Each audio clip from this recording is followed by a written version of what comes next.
अस्सलामुअलैकुम व्यूवर्स। आज हम ऐसे राइटिंग के लिए हवाले से कुछ जो है वो टिप्स जो है वो मैं आपसे शेयर करूंगी, गोल्डन टिप्स, ठीक है।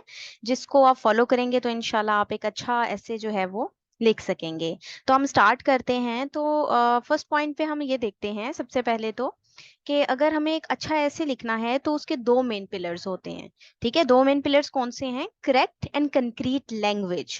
ठीक है, आपकी लैंग्वेज करेक्ट होनी चाहिए और प्रॉपर कंक्रीट लैंग्वेज आप यूज करें। एंड उसमें आप थोड़ा सा टच ऑफ लिटरेचर भी दे दें तो वो भी बहुत ही जबरदस्त बात हो जाती है। ठीक है, उसके अलावा पॉइंट हम सेकंड देख लें तो आप जिस टॉपिक पे लिख रहे हैं, जो भी आपने टॉपिक चूज किया है, उसमें आपको प्रॉपर नॉलेज होना चाहिए। ठीक है, क्योंकि ऐसा होता है कि जो भी अथेंटिक और यूनिक मटेरियल होता है वो वेट रखता है, काफी अच्छा आपका एक्सप्रेशन जो है वो जाता है।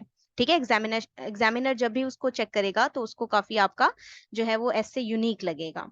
ठीक है, पॉइंट थर्ड पे देखते हैं हम कि जो आपकी सबसे पहले तो आपके सामने पेपर आ रहा है। ठीक है, पेपर आ रहा है तो फर्स्ट ऑफ ऑल आपको टॉपिक चूज जब करना है तो उसमें आपने बहुत ज्यादा ध्यान से उसको चूज करना है। ठीक है, देखना है कि आप किसी क्रिटिकल या कंट्रोवर्शियल टॉपिक को चूज ना करें तो ज्यादा बेटर है। ऐसा नहीं है कि आप उसको लिख ही नहीं सकते, आप बहुत अच्छे राइटर हैं तो जरूर लिखें, बट मैं एक जनरल व्यू आपको बता रही हूँ कि अगर कोई ऐसा फिलोसफिकल ऐसे है जिसके बहुत से व्यूज हैं, बहुत से पॉइंट ऑफ व्यूज निकल सकते हैं, एलजीबीटीक्यू है, कोई रिलीजियस टॉपिक्स हैं, ठीक है, तो हम कोशिश ये करेंगे कि हम उसको अवॉइड ही कर लें, ताकि जो है वो उसके बहुत से पॉइंट ऑफ व्यूज हो सकते हैं, इशू हो सकता है उसमें। ठीक है, तो हम कौन से ऐसे इसको ज्यादा उठा सकते हैं? एजुकेशन हो गया, एनवायरमेंटल इश्यूज हैं, पॉपुलेशन है, इकोनॉमिक इश्यूज हैं। ठीक है, उसके अलावा करंट अफेयर से रिलेटेड कोई भी आपके पास टॉपिक आता है तो आप कोशिश करें कि उनको उठाएं, उनको टैकल करें। ठीक है, और नेक्स्ट पे आपका ये होना चाहिए, नेक्स्ट पॉइंट हम डिस्कस करते हैं, उसमें ये होना चाहिए कि आपके एसे के अंदर कोहेरेंस होना चाहिए। ठीक है, कनेक्टिविटी होनी चाहिए। कोहेरेंस ऐसा कि ये नहीं कि आपने पहले पैराग्राफ में कोई और बात कर दी है, सेकंड पैराग्राफ आपका कुछ और जा रहा है, कोई कनेक्टिविटी नहीं है, कोई कोहेरेंस नहीं है, कोई रब्त नजर नहीं आ रहा है, तो फिर वो एग्जामिनर को चेक करने में मजा नहीं आता है, तो वो लगता है कि एक बस टोटे टोटे से डाले हुए हैं। ठीक है, तो उसके अलावा आप जो है नेक्स्ट पे हम देख सकते हैं कि थीसिस स्टेटमेंट के हवाले से बात कर लेते हैं। थीसिस स्टेटमेंट जो है आपकी जो है वो must be in a sentence. ठीक है, the thesis statement must be in a sentence.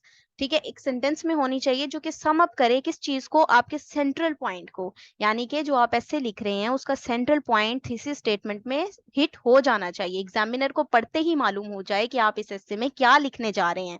और जो यूजुअली क्या पाया जाता है कि थीसिस स्टेटमेंट कहाँ पर लिखी जाए, ठीक है, ये क्वेश्चन आता है। तो एक तो आपका जो इंट्रोडक्टरी पैराग्राफ है उसके मिडल में भी दे सकते हैं, या फिर उसके एंडिंग पॉइंट से पहले पहले जो है आप थीसिस स्टेटमेंट को दे दें, ताकि इंट्रोडक्शन से एग्जामिनर को ये भी अंदाजा हो जाए कि हाँ भाई इसने इंट्रोडक्शन में ये इंट्रोड्यूस करवाया है, ये ऐसे वो लिखने जा रहा है, और थीसिस स्टेटमेंट से आपका सेंट्रल आइडिया भी उसको नजर आ जाए कि इस ऐसे में ये चीज जो है वो हिट करेगा जो राइटर है वो। ठीक है, उसके अलावा देखते हैं जी हम नेक्स्ट पॉइंट पे कि हम इसमें ऐसे में और क्या क्या कर सकते हैं। ऐसे में आप कोटेशन कोट्स करें। ठीक है, कोट्स डालें, आप ज्यादा से ज्यादा रेफरेंसेस दें। कहाँ से दे सकते हैं? हिस्ट्री से दें, लिटरेचर से दें, कंटेम्पोरेरी वर्ड से दें, फैक्ट्स एंड फिगर्स को जरूर ऐड करें। ठीक है, तभी आपकी जो है वो क्वांटिटी के साथ साथ आपकी क्वालिटी भी जो है वो बेहतर हो पाएगी। ठीक है, उसके अलावा आप लोग जो हैं वो एडजेक्टिव को यूज करें, इडियोमेटिक एक्सप्रेशन लेकर आएं, अपना यूनिक बनाएं। ठीक है, एक्सप्रेशन, इडियोमेटिक एक्सप्रेशन देंगे, एक आप properly advance level vocabulary use करेंगे तो उससे आपका एक्सप्रेशन बहुत अच्छा बन जाएगा आपके एस्से का। ठीक है, और आप कोशिश ये भी करें कि जो आपने टॉपिक चूज किया है, ठीक है, उससे रिलेटेड ही जॉर्गन्स इस्तेमाल करें। जॉर्गन्स क्या होते हैं? स्पेसिफिक टर्म्स होती हैं जो कि हर स्पेसिफिक सब्जेक्ट के लिए होती हैं। जैसे कि अगर आपने जेंडर स्टडीज का टॉपिक उठाया है तो जेंडर स्टडीज के जॉर्गन्स को यूज करें, आयर के को उठाया है तो आयर के जॉर्गन्स को यूज करें, इस्लामिक स्टडीज के हवाले से कोई रिलीजियस टॉपिक उठा लिया है, ठीक है, तो उसके जॉर्गन्स यूज किए जाएं।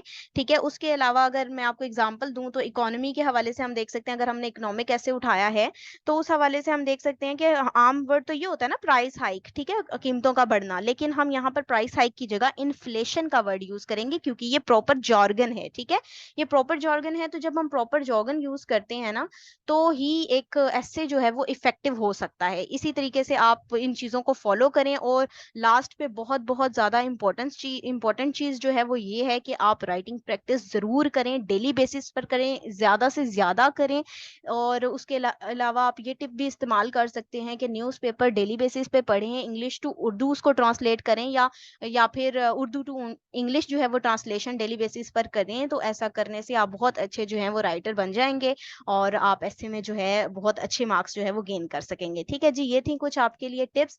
और अगर आपको ये पसंद आई हैं तो काइंडली इसको लाइक कीजिएगा, शेयर कीजिएगा। Thank you very much. अल्लाह हाफ़िज़।